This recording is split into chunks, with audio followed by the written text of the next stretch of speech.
आपको खाना मिल रहा है, सोने को मिल रहा है, इतनी सारी इंपॉर्टेंट चीजें इतनी आसानी से अवेलेबल हो पा रही है। पर क्या हो अगर आपसे ये सारी बेसिक चीजें भी छीन ली जाए? और सबसे बड़ी बात है कि 1-2 दिन के लिए नहीं, पूरे 3 साल के लिए। तो जीना भी मुश्किल हो जाएगा ना। तो आज इसीलिए मैं आपके साथ एक ऐसी बुक डिस्कस करने वाला हूं जो आपको सोचने पे मजबूर कर देगी कि जिंदगी का असली मतलब है क्या। क्या मुझे जीना चाहिए? किसके लिए जीना चाहिए? क्या होगा पर्पस? क्योंकि हम सबको लगता है कि हमारा दुख ही सबसे बड़ा दुख है। पर इसमें हम बात करेंगे विक्टर फ्रैंकल की, एक ऐसे इंसान की कहानी की जिसने दरिंदगी की सारी हदें देख ली। और ये वक्त था 1945 का, जब वर्ल्ड वॉर 2 अपनी पीक पर था और हिटलर की क्रूरता भी। तो चलो इन डिटेल जानते हैं विक्टर फ्रैंकल की कहानी, जो उन्होंने 3 साल बिताया कंसंट्रेशन कैंप में, जहां पर उनके साथ जानवरों से भी बदतर सलूक किया गया। But still he does not lose hope. तो इस पॉडकास्ट के थ्रू मैं सबको बताने वाला हूं कि इस बुक की 5 अमेजिंग लर्निंग जो आपको जरूर जाननी चाहिए और जिंदगी जीने का नया मकसद सिखाएगी। तो चलो उसको देखते हैं step by step. First one, find your why. Friedrich Nietzsche बहुत बड़े फिलोसोफर थे। उन्होंने एक बात कही थी कि a person who is having a clear why can sustain any how. मतलब कि एक इंसान का अगर व्हाई क्लियर है, अगर पर्पस क्लियर है ना, तो वो जिंदगी के किसी भी दुख दर्द को झेल सकता है, किसी भी और कैसे भी और क्या भी, कुछ भी। इस पर साइमन साइनेक की एक बुक भी है, स्टार्ट विथ व्हाई, जिसकी मैंने समरी ऑलरेडी बना दी। आप चाहो तो चेक कर सकते हो मेरे प्रोफाइल में जाके। काफ़ी प्यारी वीडियो है, काफ़ी अच्छे व्यूज़ भी मिले उसको, तो एक बार जाके ज़रूर चेक करना। तो उस पर भी यही बात की गई कि जब तक आपके पास आपका व्हाई नहीं है ना, कि आपको करना क्यों है, आपका पर्पस क्या है, you will always dwell here and there. So it is important to have a clear purpose to sustain anyhow. इस पर एग्जांपल देते हुए विक्टर फ्रैंकल के इंसान की कहानी बताते हैं जिसको सपने आते हैं बहुत सारे कंसंट्रेशन कैंप के अंदर। पहले मैं आपको बताया तो कंसंट्रेशन कैंप है क्या। ये बहुत ही दर्दगी वाली जगह है जहाँ पर बदसलूकों की तरह व्यवहार किया जाता था कैदियों के साथ, क्योंकि उनको कैद कर लिया गया था ज्यूस, बिकॉज वो इजराइल के थे और बहुत सारे लोग थे। हिटलर ने ये काम किया था और उनके साथ टॉर्चर, मेंटल टॉर्चर, उनके बॉडी के साथ फिजिकल टॉर्चर, सारे वाहियात एक्सपेरिमेंट उनके साथ किए जाते थे। मतलब उनकी जिंदगी जानवर से भी बदतर कर दी गई थी। Why they were humans, it was totally confused, but still उसमें भी उन्होंने होप नहीं खोया। तो अब चलो बात करते हैं जो मैं आपको बता रहा था। एक इंसान को लगता है कि वो जल्दी ही आज़ाद हो जाएगा। बहुत 2-3 साल बीतता चला गया, किसी को उम्मीद खो रहे थे सब, लेकिन क्रिसमस आने वाला था तो एक इंसान को सपने में आया कि वो अपने बीवी या बच्चे से मिलने वाला है। बट हुआ ये कि वो आज़ाद ही नहीं हो पाया। उसको जो सपने में आया उसको लगा कि वो हो जाएगा, तो उसने एक वाई तो बना लिया था कि मैं निकल जाऊंगा। लेकिन 25 दिसंबर आ गया, 1 जनवरी आ गया, 10 जनवरी आ गया, 31 जनवरी आ गया, but still he did not get out from the concentration camp. तो इस सदमे को बर्दाश्त नहीं कर पाया, क्योंकि अब उसको पता था कि मैं शायद कभी निकलना नहीं पाऊँ और उसका पर्पस यानी कि उसका वाई मर चुका था। अब उसको जीने का कोई उम्मीद नहीं बचा था और with in 30 to 35 days he went of. वो नहीं रहा इस दुनिया में। तो इस पर विक्टर फ्रैंकल बोलते हैं कि आपके पास जिंदगी में हमेशा एक मकसद होना चाहिए, चाहे छोटा चाहे बड़ा। पर एक लाइफ को बिना पर्पस के देखना ऐसा ही होगा कि बस जिए जा रहे हैं, पर क्यों जीना है ये नहीं पता। Second one, we always have decision to choose our attitude. इस पर विक्टर कहते हैं कि हम अपने सिचुएशन को कंट्रोल नहीं कर सकते, अपने आउटर सर्कमस्टेंसेस को चेंज नहीं कर सकते, बट हम अपने अंदर के एटीट्यूड को चेंज कर सकते हैं। बहुत से वहाँ पर जो लोग थे उनको बस दिन में एक बार ब्रेड दिया जाता था और एक बार पानी वाला सूप जिसमें आलू होता था। तो उस पर वो कहते हैं कि बहुत लोगों को खाना नहीं मिलता था। उनको लगता था कि मैं क्या कर रहा हूँ, क्या मैं सही में डिजर्व नहीं कुछ करता। बट स्टिल वो लोग अपने एटीट्यूड कंट्रोल रखते थे। ये नहीं कि भिड़ जाना, लड़ाई करना, खुद एक दूसरे का खाना छीन के खाने लगना, नहीं। वो जानते थे कि कोई बात नहीं, कितनी भी बुरी हालात हो ये बदलेगा, ये बदलेगा, ये वक्त भी बदलेगा और मेरे हालात भी बदलेंगे। और इस तरह कुछ लोग बहुत उम्मीद में जीते थे और उनका ये उम्मीद अंत में काम भी आया। विक्टर फ्रैंकल और जितने भी प्रिजनर्स थे उनका सब कुछ छीन लिया गया था। उनका नाम, उनका पैसा, उनकी अथॉरिटी, उनके कपड़े और इवन उनके बॉडी के सारे बाल। But still there was the attitude, अब एटीट्यूड कि मैं ऐसे ही रहूँगा, मैं सही रहूँगा, जो होगा, मैं हारूंगा तो नहीं। आज ये वक्त मुझे आजमा रहा है, एक वक्त आएगा मैं वक्त को आजमाऊंगा। और इसी तरह कुछ लोग जो बहुत दिमाग के सख्त थे वो अपने एटीट्यूड को डिसाइड करते थे, और जिस तरह आप एटीट्यूड डिसाइड करते हो आपकी ज़िंदगी भी वैसे ही बन जाती है। आप देखते भी होंगे बहुत सारे ऐसे लोग हैं जिनकी एटीट्यूड बहुत अच्छा होता है लाइफ को लेके, पॉजिटिव रहना, डिसीजंस लेना, टाइम पे उठना, चीज़ों को सही तरीके से करना, गुड डिसीजन मेकर होना, और वो लाइफ में इस पॉजिटिविटी के साथ, इस एटीट्यूड के साथ ज़िंदगी की किसी भी ऊंचाइयों को छू लेते हैं, चाहे वो कितने भी एग्जाम्पल्स हमारे आसपास हिस्ट्री हो, चाहे आज की दुनिया हो। Third one, suffering will always be there.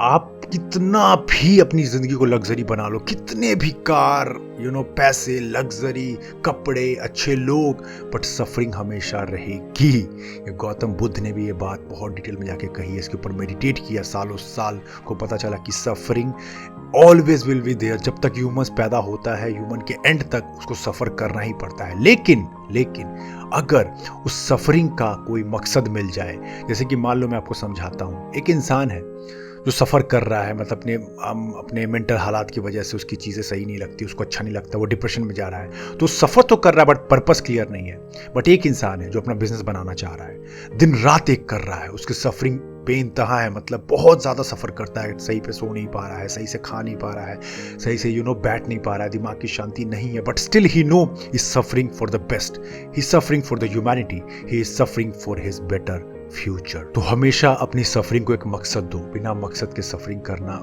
कोई फायदा नहीं है। आपका कोई भी पर्पस हो सकता है, रिलेशनशिप है, करियर है, एग्जाम्स हैं, लाइफ है, पर्सनल डेवलपमेंट है, कम्युनिकेशन स्किल्स है, एनीथिंग। इवन आप हमारी ह्यूमन हिस्ट्री में चले जाओ, आज तो आप फिर भी लकी हो कि आपके बेड पे आपको खाना मिल जाता है, आप आराम से बैठ के जब मन चाहे इंटरनेट पे जो वीडियो चाहो वो देख सकते हो, लाइफ इजी है, अच्छे से अच्छे कपड़े खरीद सकते हो, कम से कम रेट में अच्छी लाइफस्टाइल अफोर्ड कर सकते हो। बट हिस्ट्री में ऐसी नहीं थी, हमारे पूर्वजों को इतना स्ट्रगल करना पड़ा है जस्ट फॉर सर्वाइवल, सिर्फ बचे रहने के लिए। लग्जरी छोड़ दो, बेसिक और अच्छी चीज़ों को पाने के बाद छोड़ दो, कभी भी उनकी लाइफ खतरे में होती थी, जंगली जानवर अटैक कर देते थे, कोई दूसरे कबीले के लोग उन पर अटैक कर देते थे, rape, crimes, so many things were very common. इस तरह सफरिंग बहुत हाई थी, लेकिन इसलिए आज की दुनिया बेटर हो रही है, बट स्टिल हम सोचते हैं कि दुनिया तो अच्छी नहीं हो रही है। ऐसा नहीं है। अगर आपको भी लगता है कि दुनिया सही नहीं जा रही, दुनिया में कुछ भी अच्छा नहीं हो रहा, तो मैं आपको एक दिली ख्वाहिश से रिकमेंड करना चाहूँगा कि प्लीज़ एक बार फैक्टफुलनेस किताब पढ़ें, एक बार पढ़ के देखें। It is amazing book. आपका पर्सपेक्टिव बदल जाए कि दुनिया में कितनी अच्छी चीज़ें हुई है हज़ारों सालों से, और आप लकीएस्ट टाइम में पैदा हुए हो, आप इंफॉर्मेशन एज में पैदा हुए हो, जहाँ आपके एक क्लिक पे सारी दुनिया पे अवेलेबल है। आज अमीर बनना बहुत आसान है, आज पर्सनल डेवलपमेंट करना बहुत आसान है, आज अच्छी रिलेशनशिप बनाना भी आसान है, लेकिन लोग नहीं कर पा रहे हैं just because not taking action and having a positive approach towards life. Fourth one, never lose hope. Author को बहुत ही दरिंदगी, बहुत ही खराब वक्त बिताते हुए 3 साल हो गया।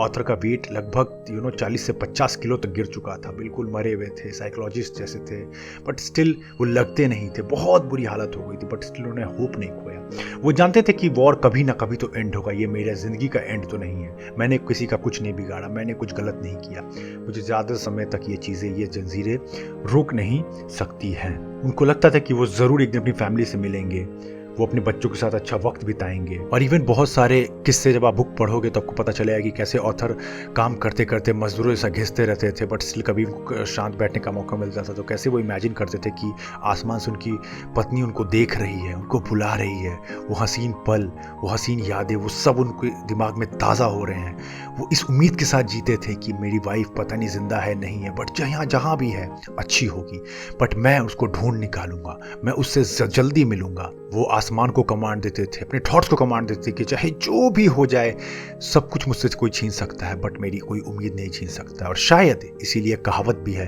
कि उम्मीद पे दुनिया कायम है। किसी से सब कुछ उसका छीन लो बट उम्मीद मत छीनना। उम्मीद है कि कल मैं अच्छा बनूंगा, उम्मीद है कि कल मैं पैसे कमाऊंगा, उम्मीद है कि मेरी दुनिया बेहतर होगी, उम्मीद है कि मेरे सारे दुख खत्म हो जाएंगे। लोग और दुनिया उम्मीद पे जी रही है, तो जिंदगी में कुछ भी हो जाए अपनी उम्मीद मत खोना।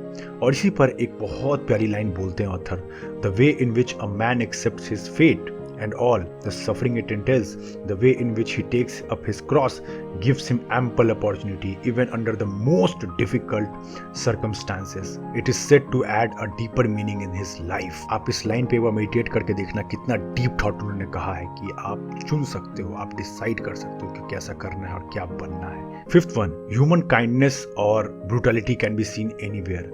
हमें किताब को देख के कभी भी जज नहीं करना चाहिए कि उसके कवर को देख के किताब कैसी होगी। हमें हमेशा पूरा पिक्चर देखना चाहिए। तो कंसंट्रेशन कैंप के एक्सपीरियंस के द्वारा ऑथर बताते हैं कि उनके बहुत सारे वाहियात एक्सपीरियंस थे और बहुत सारे अमेजिंग एक्सपीरियंस थे। एक बार का किस्सा शेयर करते हैं ऑथर कि एक गार्ड जो उन पे बहुत क्रूरता करता था, बहुत बेरहमी से उनको मारता था, उनको टॉर्चर करता था, बट स्टिल एक बार पता नहीं उस गार्ड को क्या हुआ, उसको दया आई और बहुत ही अच्छे से बिहेव करने लगा ऑथर के साथ। ऑथर को ब्रेड का टुकड़ा देता था खाने को, ऑथर को अपने साथ अच्छी अच्छी बातें बताता था। तो ऑथर बहुत शॉक में चले गए कि ऐसा कैसे हो सकता है कि इंसान जो तुरंत में ऐसे है फिर तुरंत में ऐसा बन जाता है, बट ये पॉसिबल है। ह्यूमन नेचर इसीलिए अलग है, कुछ भी प्रिडिक्ट नहीं किया जा सकता था। आज अगर कोई दिमाग से छोटा है तो कलो के दिमाग से वो बड़ा हो सकता है। आज अगर दिमाग का कोई बहुत बड़ा है तो कलो के दिमाग से वो छोटा फिर से हो सकता है। एक और एग्जांपल देते हुए ऑथर याद दिलाते हैं कि एक बार जो उनके साथ प्रिजनर कैंप में था, उसका पता नहीं कैसे पैरवी के साथ किसी सेटिंग के साथ उसका प्रमोशन हो जाता है, तो वो भी उसमें चला जाता है गार्ड्स में, और फिर वो प्रिजनर्स पे भी वही क्रूरता करता है जो उस पर होता था। तो बहुत शॉक में थे ऑथर कि ऐसा कैसे हो सकता है, जो मेरे साथ रहता था जिसके ऊपर इतने सारे क्रूरता होती थी, आज वो खुद ये कर रहा है। वो एक्सपीरियंस करने के बाद कि इसमें कितना दुख है, कितना पेन होता है, but still he is doing the same. इसलिए वो ऑथर्स एज अ साइकोलॉजिस्ट सोचते थे कि human nature can not be predicted, कुछ भी हो सकता है, कभी भी हो सकता है। बट स्टिल ऑथर हमें याद दिलाते हैं एट द एंड विक्टर कि चाहे जो भी हो जाए हमें अपनी ह्यूमैनिटी नहीं खोनी चाहिए। हम एनिमल से अलग इसीलिए हैं बिकॉज हम सोशली एथिकली सही बिहेव करते हैं। अगर हम भी अपने एथिक्स को, अपनी चीज़ों को बेच दें तो शायद हम एक जानवर ही तो हैं जिसके पास कोई दया नहीं है। इवन जानवर ही बहुत जगह हमसे अच्छे ही होते हैं, बट स्टिल ऑथर याद दिलाते हैं कि अपनी इंसानियत को नहीं भूले, सबसे पहले हम इंसान हैं, चाहे जो भी हमें करना हो। तो ये थी बुक की समरी। और लिटरली मुझे पहले लगता था कि लाइफ में मेरे पास ये नहीं है, मेरे पास वो नहीं है, मुझे ये नहीं पता ये कैसे होगा, but still I am thankful to everyone. I thank God every day कि मैं आपने मुझे ये दिया, सब कुछ दिया, बेसिक खाना दिया, अच्छे कपड़े दिए, अच्छा सोच दिया, अच्छे लोग दिए, अच्छा सोसाइटी दिया, सब कुछ दिया जिससे मैं अच्छा कर पा रहा हूँ। और जिस दिन अगर हम थैंकफुल फील करना शुरू कर दे अपने बारे में, अपनी चीज़ों के बारे में, चीज़ें बदल जाती हैं। आपको ये किताब ज़रूर पढ़नी चाहिए। उसमें ऑथर ने बहुत अच्छे से लोगोथेरेपी के बारे में बताया है।